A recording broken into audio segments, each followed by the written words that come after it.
When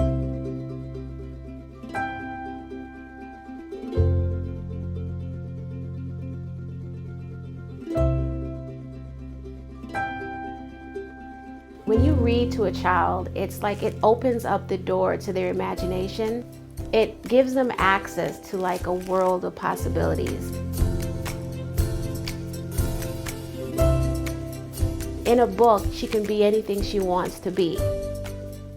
It kind of gives her a viewpoint on what's out there, whether it's an engineer, a doctor, a lawyer, an architect. She kind of understands what each occupation does, and it kind of just opens up the door. I love the one-on-one time that we have. We have a little chair in her room, and she snuggles up with me every night, and we read. So I get my little quiet time snuggles with her. I think it's helped so much with her speech and language development, 100%. She's starting to write numbers and letters on her own, just for, you know, when she draws a picture, she'll stick a 6 in there. I wrote a 6, I drew a 6, you know, and she's excited and she's proud of herself, and I think that boosts her self-confidence. It was actually around the holidays. It was later on in the evening. We came home, we did our baths, we did our whole thing. We really didn't have too much time for books. So Lily brought her brother into the other room and actually sat down and said, Lily, I could hear it, pick out your favorite book. And then they were actually there just reading a book together, which was, it's in motion. This is perfect. Good morning, Zaya. How are you? Did you come for your checkup today? Yeah? I found another blue. You did find another blue. Reach Out and Read National was founded in 1989 at Boston City Hospital, and it actually began in a staff meeting about bringing books in to stock the waiting room. And one Monday morning they came in and all the books were gone from the waiting room, and this prompted a little argument. Should we keep bringing books in? And some people didn't want to bring their books anymore. They said people are taking the books. And other people said, well, maybe people need the books. They want children's books. And from this came the idea that they would specifically bring books in for children who needed books with the intent that they take them home. And from that grew this program, Reach Out and Read, which is now in every state in the country.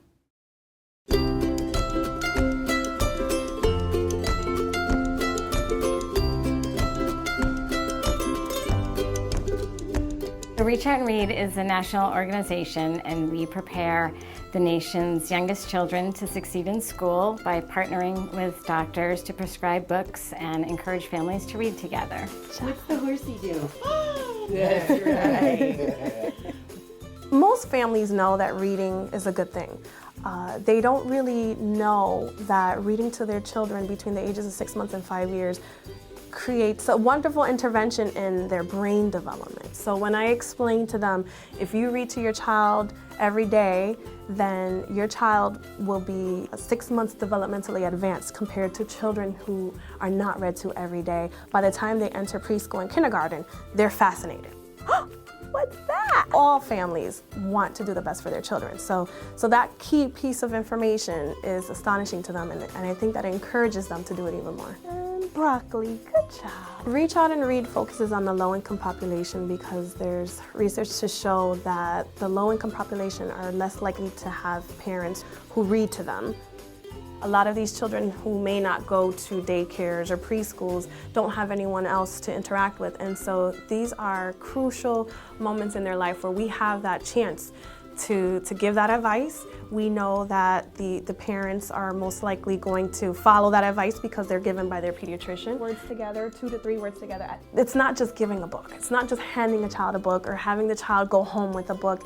When we see a parent with their child reading or doing something that they can probably do better, we say, oh, that's great, how about we work on this, and we work on that, and we give them that extra piece of knowledge so that they can work with their children at home to create that moment that they can walk away with. So they take a piece of what they've learned with them home, and it's wonderful. I chose to become a pediatrician because I wanted to make a difference in the lives of children, in their health, and in their well-being. It's exciting to see how these children learn and how they can read and their language skills develop right before your eyes. And so it excites me, and I continue to implement it and push forward because I know it makes a difference. Can I have a high five? Good job. We are gradually understanding the incredible importance of starting with our children young. Reach Out and Read has been able to show what a difference it makes if a child has a book. It sounds so simple, but this kind of intervention can have long-term, incredibly large ramifications. Intuitively, when it's explained to people, it's like, oh, yeah, that really makes sense. Our program is continuous, it's ongoing, it never stops. The doctors are delivering the program every single day, so the need for books is constant. Reach Out and Read Connecticut could benefit from all kinds of support. Thank you. We look for corporate support, foundation support, individual support. We look for state funding support. We want the program to be sustainable for many, many years so that all the children in the state can benefit from it. To be chairing the Children's Committee and to also be a member of the Education Committee and to make legislation that affects the lives of our young children is just so absolutely rewarding as a legislator and also as a mom. I think it's a fabulous program, and it's so simple that it really is something that I'd like to see continued and furthered. I love the work that we do here in Connecticut for Reach Out and Read. We are giving these kids a real chance at success in life. I can't imagine going back and practicing pediatrics without books anymore. Where is our future? Our future is our children.